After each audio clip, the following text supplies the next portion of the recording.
नमस्कार विद्यार्थी मित्रांनो, ध्येयाधिकारी स्पर्धा परीक्षा मंचच्या पोलीस भरती डेली सराव सिरीजचा आज आहे दिवस 54. आजच्या व्हिडिओमध्ये आपण पोलीस भरतीसाठी अत्यंत महत्त्वाच्या मराठी व्याकरण आणि सामान्य ज्ञान या विषयाच्या प्रश्नांचा स्पष्टीकरणासह सराव करणार आहोत. त्यामुळे जर तुम्ही येणाऱ्या भरतीसाठी तयारी करताय तर हा व्हिडिओ पूर्ण पहा आणि आवडल्यास आणि व्हिडिओमधील माहिती समजल्यास व्हिडिओला लाईक करा.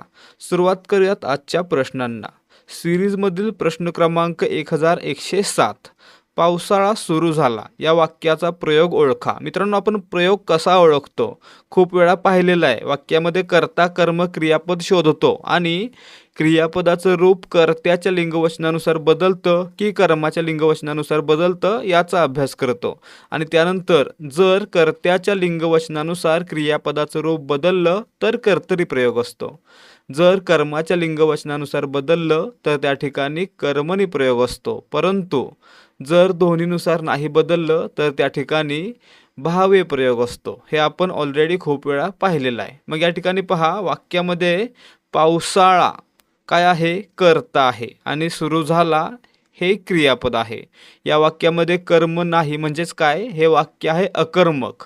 एक पावसाळा सुरू झाला आणि दोन पावसाळे सुरू झाले असं आपण म्हणू शकतो. म्हणजेच पावसाळा एकवचनामध्ये सुरू झाला, पावसाळे अनेक वचनामध्ये सुरू झाले. काय होतं, जेव्हा आपण पावसाळा या शब्दाचं वचन बदलतो त्यावेळी काय होतं, क्रियापदाचं रूप झालावरून झाले होतं. म्हणजेच क्रियापदाचं रूप आहे ते कर्त्यानुसार बदलतं म्हणून या ठिकाणी कर्तरी प्रयोग आहे.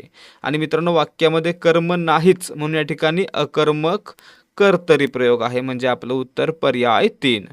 प्रश्न क्रमांक 1108, अनल या शब्दाचा समानार्थी पर्याय निवडा. मित्रांनो, अनल अनल म्हणजे काय तर अग्नी आणि अग्नीला समानार्थी शब्द हुताशन आणि विस्तव. म्हणजे या ठिकाणी आपलं उत्तर असणार आहे अनलला समानार्थी शब्द आहे विस्तव. पर्याय 3. कोणते कोणते, अग्नी, हुताशन, विस्तव आणि वन्ही. ठीक आहे, वन्ही हा देखील लक्षात ठेवायचा आहे. कमळला समानार्थी काय आहेत, पद्म, अंबुज, राजीव इत्यादी. सारंग हा शब्द लक्षात ठेवायचा आहे. हा शब्द हरिण आणि सिंह या दोन्हींना समानार्थी असतो. प्रश्न क्रमांक 1109, दोन छोटी वाक्ये उभयान्वी अव्ययानं जोडलेली असल्यास टिंबटिंब हे चिन्ह वापरतात. आता मित्रांनो, समजा दोन छोटी वाक्य पण या उभयान्वी अव्ययानं जोडली. अशा वेळी काय करतो आपण, तर तो काल लवकर उठला होता पण त्याला कामावर यायला उशीर झाला. याच्यामध्ये काय दिसतंय, तर दोन वाक्य पण या उभयान्वी अव्ययानं जोडली. अशा वेळी काय केलं जातं, तर त्याच्यामध्ये अर्धविराम म्हणजेच हे चिन्ह वापरलं जातं. वर पूर्णविराम, त्याच्या खाली एक स्वल्पविराम असं चिन्ह वापरलं जातं. म्हणजे आपलं उत्तर पर्याय 2 असणार आहे. ठीक आहे. प्रश्न क्रमांक 1110, खालीलपैकी संबंधवाचक शब्दयोगी अव्यय कोणते. मित्रांनो, संबंधवाचक शब्दयोगी अव्यय काय असतात, तर त्या शब्दाचा इतर शब्दांशी असलेला संबंध दाखवतात म्हणून त्यांना काय म्हणतो आपण, संबंधवाचक. तर या ठिकाणी पहा, विषयी, संबंधी आणि विशी हे शब्द काय आहेत, संबंधवाचक शब्दयोगी अव्यय. म्हणजे या ठिकाणी आपलं उत्तर पर्याय 2, विषयी हे काय आहे, संबंधवाचक शब्दयोगी अव्यय आहे. ठीक आहे.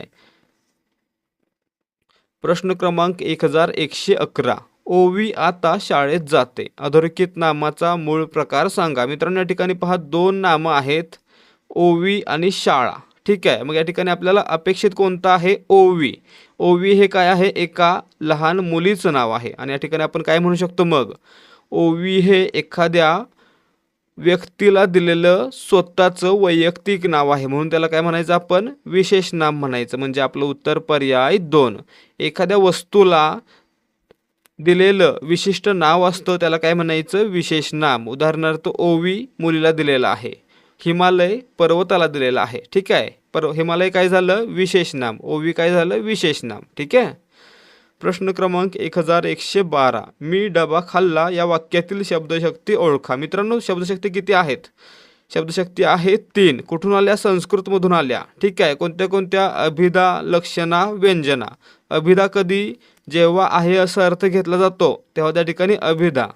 लक्षणा कधी? जेव्हा सुसंगत असा योग्य अर्थ घेतला जातो तेव्हा लक्षणा. आणि व्यंजना कधी? जेव्हा व्यंगात्मक अर्थ घेतला जातो तेव्हा त्या ठिकाणी व्यंजना. मग या ठिकाणी पहा, मी डबा खाल्ला, याचा अर्थ डबा खाल्ला असा होतोय का? डब्यातील जेवण खाल्लं असा होतोय. म्हणजे या ठिकाणी डबा खाल्लाचा सुसंगत अर्थ कोणता आहे? मी डब्यातील जेवण खाल्ले. म्हणजे या ठिकाणी काय झालं?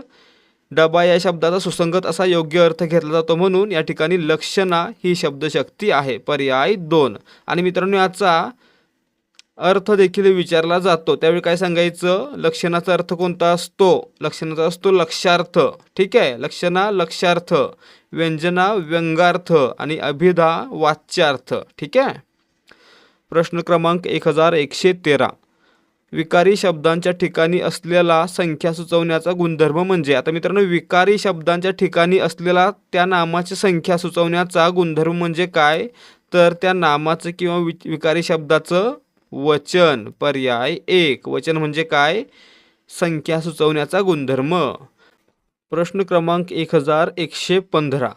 आई मुलाला हसवते, क्रियापद टिंबटिंब आहे. आता या ठिकाणी पहा मित्रांनो, आई काय करते? मुलाला हसवते. म्हणजे क्रिया कोण करतोय? तर मूल करतोय.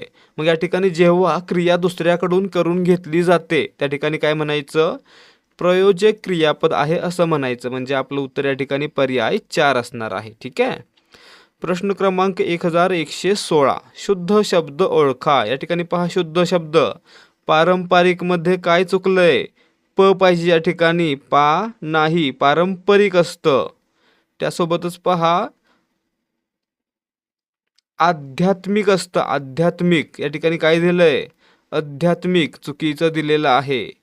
प्रतिबंध, प्रतिबंध असतो, द नाही. म्हणजे या ठिकाणी हे देखील चुकलं. परंतु झळक, झळक म्हणजे काय? तर शब्दात एखाद्या धातूची चकाकी, याला काय म्हणायचं? झळक म्हणायचं. म्हणजे या ठिकाणी झळक हा शब्द योग्यरित्या दिलेला आहे. पर्याय 3. ठीक आहे.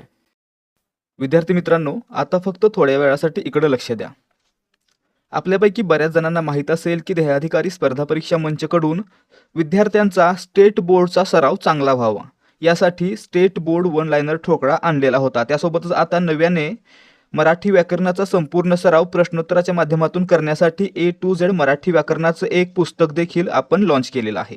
आणि त्याच अनुषंगानं आपण आजच्या व्हिडिओमध्ये एक ऑफर देखील आणलेली आहे.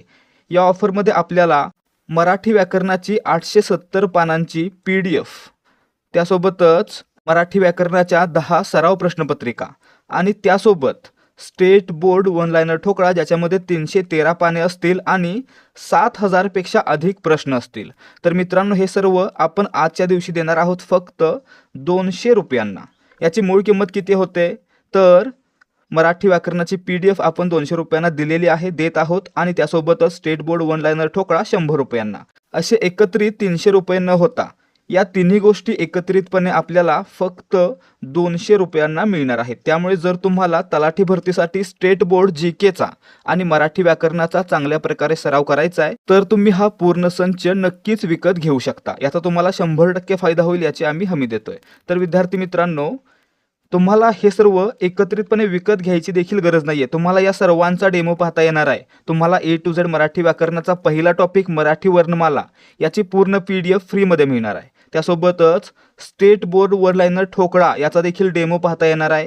आणि त्यासोबतच मराठी व्याकरणाच्या 10 प्रश्नपत्रिकांपैकी पहिली प्रश्नपत्रिका देखील तुम्हाला फ्रीमध्ये पाहायला मिळणार आहे. त्यामुळे जर तुम्हाला हा ठोकळा घ्यायचा आहे किंवा याच्यामध्ये इंटरेस्ट आहे तर 75 17 24 91 19 या व्हॉट्सॲप नंबरवर डेमो किंवा सॅम्पल असा मेसेज करायचा आहे आणि यामध्ये फ्री PDF पाहायचे आहेत. आणि जर तुम्हाला आवडलं तर तुम्ही 200 रुपयांना हा पूर्ण संच विकत घेऊ शकता.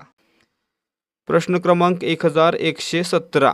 राष्ट्रपती व उपराष्ट्रपती ही दोन्ही पदे रिकामी असल्यास त्यांची कर्तव्ये कोण बजावतो? या ठिकाणी पहा, जेव्हा राष्ट्रपती पदावर नसतात किंवा काही कारणास्तव उपस्थित नसतात त्यावेळी उपराष्ट्रपती काय करतात, राष्ट्रपतींची जबाबदारी घेतात. परंतु ज्यावेळी दोघेही उपस्थित नसतात त्यावेळी भारताचे सर्वोच्च न्यायालयातील सरन्यायाधीश काय करतात, राष्ट्रपती पदाची कर्तव्ये सांभाळतात. आणि मित्रांनो, असं एकदा झालेलं आहे कधी, 1969 साली, जेव्हा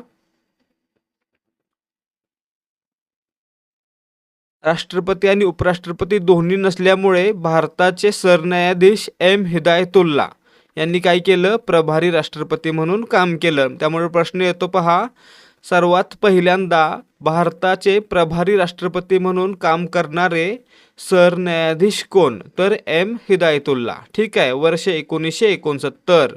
आणि या ठिकाणी आपलं उत्तर काय असणार आहे, राष्ट्रपती उपराष्ट्रपती दोन्ही नसतील तर भारताचे सरन्यायाधीश, पर्याय 3.